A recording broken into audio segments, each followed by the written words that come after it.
NEET और NTA का drama अभी तक खत्म नहीं हुआ है, अभी भी चल रहा है।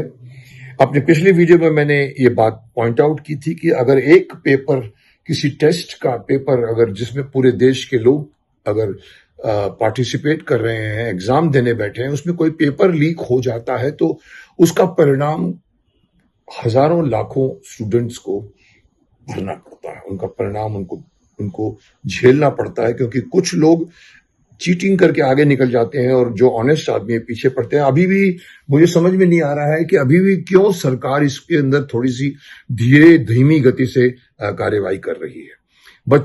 बच्चे सड़क पर आके बैठे हुए हैं, प्रोटेस्ट कर रहे हैं, मांग रहे हैं, इतने दिनों से धूप में बैठे हैं और कह रहे हैं कि नीट को फिर से दोबारा लिया जाए। तो इसमें क्यों, कौन, क्या, कहां सोच रहा है, मेरी समझ में नहीं आ रहा है। या ये तो अंडरस्टूड है कि चीटिंग हुई है, कुछ बच्चों के साथ नाइंसाफी हुई है, कुछ बच्चों को फायदा मिला है, तो उसका बेस्ट तरीका यही होता है कि आप फिर से री एग्जाम करवाइए। लोग हमेशा कहते हैं कि in case of benefit of doubt आप हमेशा उसको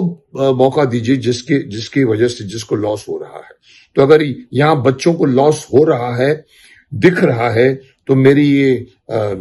ये सरकार से गुजारिश है कि इन बच्चों की मांग को स्वीकारा जाए और नीट जो एग्जाम हुआ है उसको रद्द करके फिर से एक बार उनको फिर से पूरे के पूरे लेवल पर फिर से फ्रेश एग्जाम किया जाए, ताकि सभी बच्चों को एक ही पेपर मिले और सभी बच्चों को एक ही पेपर भी मिले और किसी को कोई पहले से पेपर न मिले, न लीक हो। इसकी गारंटी करके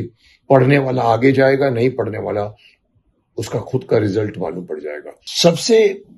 जरूरी बात जो इसमें आई है वो मैं चाहता हूं सब लोगों को गौर करना चाहिए, संज्ञान करना चाहिए कि एक लड़का या जिनको फायदा मिला है लीक पेपर का, वो अगर आगे जाकर बढ़ जाता है तो आप इमेजिन कीजिए कि अगर वो आगे चलकर इंजीनियर बनता है तो वो बच्चा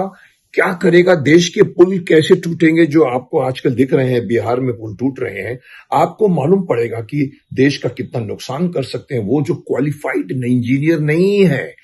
जो सचमुच पढ़कर सीख कर आए हैं। और वैसे इमेजिन कीजिए कि ऐसे लोग जो चीटिंग करके आगे बढ़ गए हैं और वो अगर हमारे देश के भावी डॉक्टर्स बनेंगे तो आप समझ सकते हैं कि क्या क्या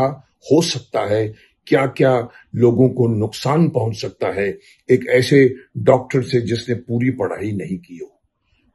आपको हमेशा इस बात का ध्यान रखना पड़ेगा, तब जाकर आपको मालूम पड़ेगा कि यहां पर जो कुछ हुआ है उसको सुधारना बहुत जरूरी है। सो मैं दोबारा कहना चाहता हूं, नीट 24 मैं इन बच्चों के साथ में हूं जो सड़क पर बैठकर कह रहे हैं कि हमारे भविष्य के साथ खिलवाड़ हो रहा है, आपको दोबारा री एग्जाम करवाना चाहिए। मैं चाहूंगा कि सरकार उनकी बातों को सुने और फिर से दोबारा टेस्ट करवाए जाए ताकि इंसाफ ऊंचा रहे।